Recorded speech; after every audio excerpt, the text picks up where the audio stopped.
Tumaas ang inflation sa huling buwan ng 2025 kasabay ng malakas na demand sa panahon ng Kapaskuhan. Ayon sa Philippine Statistics Authority, presyo ng mga paunahing pagkain ang nanguna sa pagtaas. Yan ang umaarangkadang balita ni Mari Ocampo.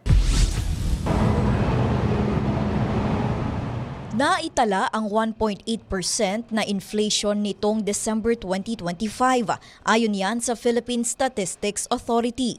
Mas mataas ito kumpara sa nakaraang buwan dahil sa malakas na holiday demand na nagpataas sa presyo ng mga pangunahing pagkain.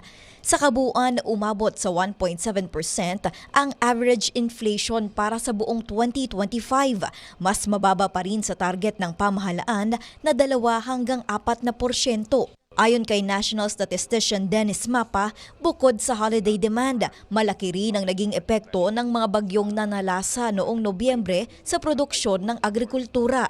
Kung naalala nyo yung buwan ng Nobyembre, may malalakas tayo na bagyo and this most probably impacted also yung mga vegetable farms natin kaya tumaas yung presyo, particularly sa labas ng National Capital Region. Bagamat nakapagtala pa rin ng deflation ng bigas sa negative 12.3%, mas mabagal na ang pagbaba ng presyo kumpara noong Nobyembre. Samantala, nagtala ng malalaking pagtaas ang presyo ng mga gulay, halos 29% sa talong, 28% sa okra at 24% sa sitaw. Ito yung ginagamit natin sa consumption noong Disyembre, part of the holiday effect, no? So, we hope that this is seasonal, temporary, and babalik naman yung presyo sa January.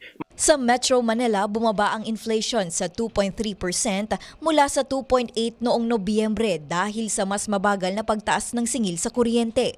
Ngunit sa mga lugar sa labas ng kabisera, bumilis ang inflation sa 1.7% dahil sa mas mahal na presyo ng pagkain.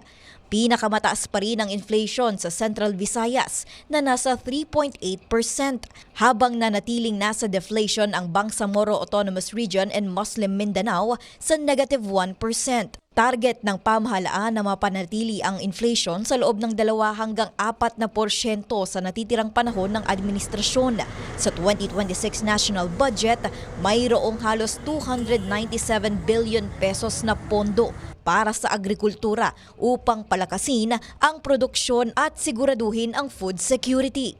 Habang nananatiling kontrolado ang inflation, inaasahan ng pamahalaan na magiging susi ang agrikultura at supply management upang mapanatili ang kakayahan ng mga Pilipino na makatugon sa pang-araw-araw na pangangailangan.